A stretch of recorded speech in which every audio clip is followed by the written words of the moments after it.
What's up mga mahihilig magpayat? Panibagong episode na naman dito sa Nexus Crap. So panibagong araw nga naman. At sorry sa hindi pag-upload kasi alam niyo naman bakasyon ngayon na yun. Sana na-enjoy nyo yung bakasyon nyo yun kasi grabe, napakakilala ng bakasyon ngayon. Tsaka pero bago tayo magsimula ay shoutout muna sa mga channel na to kay Pandesal, kay Bear A. Makabidang at kay Remiju. Kita nyo naman no, may trident ako napakalupit. O diba, duling na duling. So tama yan. Pak! Ganyan. Nakuha ko yung trident sa sa drown at full enchant na rin. Kasi madali na mag-enchant, may mga villagers naman ako. Tsaka mamaya pala lilipat ko na rin yung mga villagers. So gagawin naming araw ngayon ay i-raid namin yung Ocean Monument, kaya nag-prepare ako ng trident. So bala ko sana mag-riptide pero nag-impaling na lang ako. Ano to? Bakit kahoy ito? Ano yan? Tanggalin nyo yan. So kasama ko dito si Jay the Great pati kay Cutie Pie. Yan. Tatlo kaming i-raid yung monument. So nagpe-prepare kami dito at sana maging successful kasi medyo mahirap yung dito kasi nagma-mining fatigue yung huwag yung butasin dito. Ano ba naman kayo? Babalik ko ba yan? Ano ba kailangan ko ito naman ako. Ano yan? Binutas nyo na naman. Ano ba problema? Pwede dito magbutas sa base ko. Pwede dito. Sige, mabalik ko na yan. So sorry, hindi kami naka-discord ngayon kasi medyo manong internet. Alam nyo naman sa Pinas.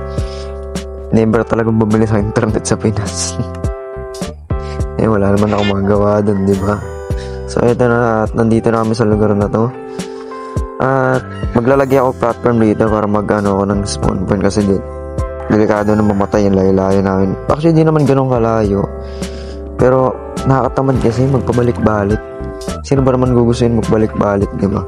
So dito na ako mag-i-spawn point. Yan yung monument to. Sumusugod na sila, mga atat na atat. So pag na-raid ko na to, gagawin ko tong guardian farm para sa XP, pati na rin sa para bang tawag doon, yung shards ba yun, pati yung light. Nakalimutan ka ng mga pangalan eh. Tagal ko na kasi hindi naglaro ng Minecraft. Ngayon na lang ulit ako talaga naglaro ng Minecraft dahil sa na to. Kasi alam niyo naman, pag estudyante, busy na busy. At ininom ko na yung aking water breathing. Sugurin. Pengi gatas. Hindi ka nagdadala ng gatas. Sabi ko, prepared. Ayun na. Nakaano yung mining pating na yan dito sa bedrock. Sa Java napakadali lang yan matanggal, pero sa bedrock talagang hirap tanggalin. Ilang bigyan ko lang to ng gatas. Hindi kasi nag-ready yun. Gatas. Uy, pantay ka. Yan na, binigay ko na. At ba't pataas yung entrance? So tingin na natin yung dito. Yung hindi ko papangalan siya na ayun ngayon siya. Nagtuturn siya Poco, di ba? Ang weird. Pero pag na yung niyan, wala nang damage yun, di ba? Parang may cooldown ata yung niya eh. Siguro kung naka-diamond armor lang ako, patay ako dito eh. Ang masakit lang sa kanya yung turns niya, pero dahil naka naman, impaling 5 naman yung trident ko, basic lang to. Sana pinahuntingin ko na pa yung iba. Wait lang, walang daan dito, kabila. Ayun na. Halika rito, boy. Fork of Destruction Power. Tugin. Fishball to, fishball. Lagay dito, fishball. Pak. Isa pa.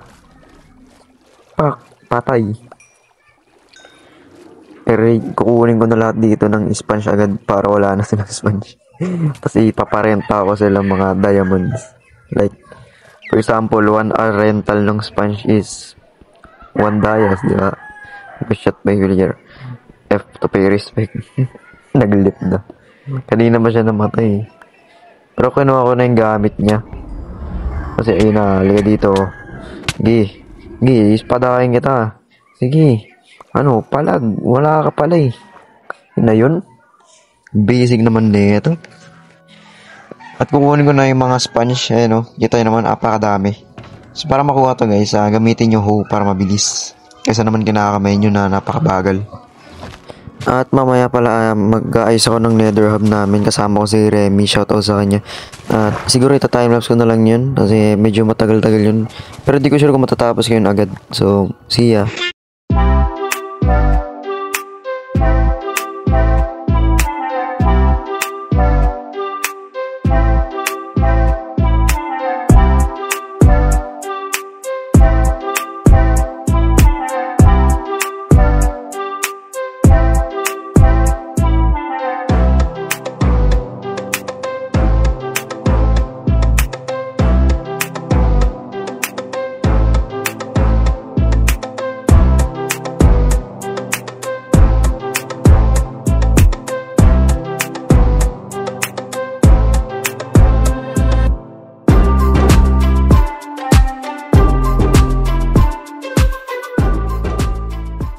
So I'm back at isang section pa lang yung natatapos namin kasi medyo mahirap siya kasi kailangan naman ng madaming materials at medyo nakukulangan kami sa materials pero goods naman I think yung design niya. So naka deep dark team kami dito sa Nether, no? Ang freaky niya yung design niya, sheesh. Para may mga stars sa ano. So ito nga pala yung raid farm, ito pa lang na-untapos ko. Inuna ko yung raid farm kasi maliit lang naman siya. Tsaka bilang pattern na rin ng design. Para sa ibang part, alam ko na kung anong design yung anuin ko, hindi yung nagpapaulit-ulit ako. So lagyan ko ng sign dito. To raid farm. To raid farm private use. Private use, it means ako lang pwede gumamit. Kasi nagbebenta ako ng totem. Alam nga naman i-public use ko, tapos nagbebenta ako totem, diba? No. So ito, andito ako kay sa base ni Asphalts. Nanggugulo lang. So nakikita niyo naman, no. May mga build na siya dito, may bahay pa. Dalawa ng bahay, bagis. Lagi siyang online, guys. Kung napapansin niyo, hindi masyado ganun kadami yung mga build niya. Kasi puro talaga farms yung mga binibuild niya eh. So, bibili nga pala ako ng iron sa kanya kasi may iron farm siya. So, ewan ko kung mag-iron farm ako. Naka-ano nga pala ako gamit kong texture pack is PewDiePack. So, ilalagay ko na lang sa description sa baba yung download link niya. Para ma-download nyo rin. Magandang pack to, guys. Yung kay PewDiePie ito yung ginamit niya sa survival niya. So, yun nga. Pupunta pa siya ng iron farm niya kasi kukuha siya ng iron. Bibili ako ng iron eh. Kasi gagawa na ako mamaya ng sugarcane farm.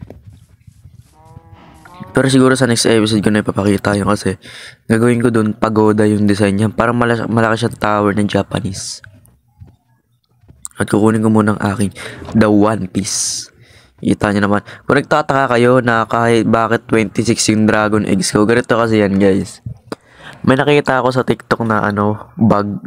Pag yung idudup mo yung gravity na block, yung parang nagpo-fall na block sa drift leaf tsaka sa mud, tapos ile-lever nyo. Then gagawin nyo lang, lalamas-pasok kayo sa nether. Ang lawit nga eh. Pero guys, so di ko naman ine-exploit yung bug. Parang trinay ko lang at naging ganun lumabas sa dragon. Ang daming dragon egg na lumabas. Pero sigurado next update mapapatch na rin yun kasi lagi naman lahat ng bugs dito sa Bugrock ay napapatch next update. Sobrang dami na update dito sa Bugrock, puro patch update lang naman ina nila eh. So ito nga dito, tignan nyo may storage room pa oh. 1 dice per stack G. G na yan. Dalawa lang naman kailangan ko eh. Tipo natin yaman niya. O tinaman na rich kid. Rich na rich. G na yan, G na yan. Naka na. Ito na, bayad ko. Hindi ako masyado nagmamining ng diamonds kasi sa kanila ako yung mayaman. Kakabenta ko sa kanila ako yung mayaman. Nagbebenta ko shulkers, elytra, totem. May mga pa siya. Kailangan ko yun yung Kita yun, tinan mo naglalag pa. Ay, nice one, internet. Ba talaga internet sa Pinas? May warp ako dyan. Oo, nakita ako. Kunin ko yan. Kunin ko. Kasi kailangan ko yun. Gagawin ko button sa nether hub. Gamitin ko.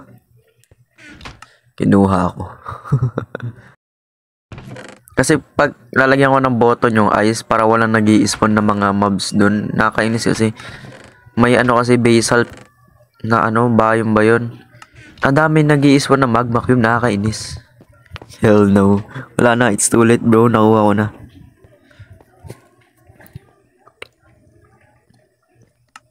IKEA Cloud Storage, The One Piece. Ewan ko anong trip ko. The One Piece nilagay ko pangalan dyan.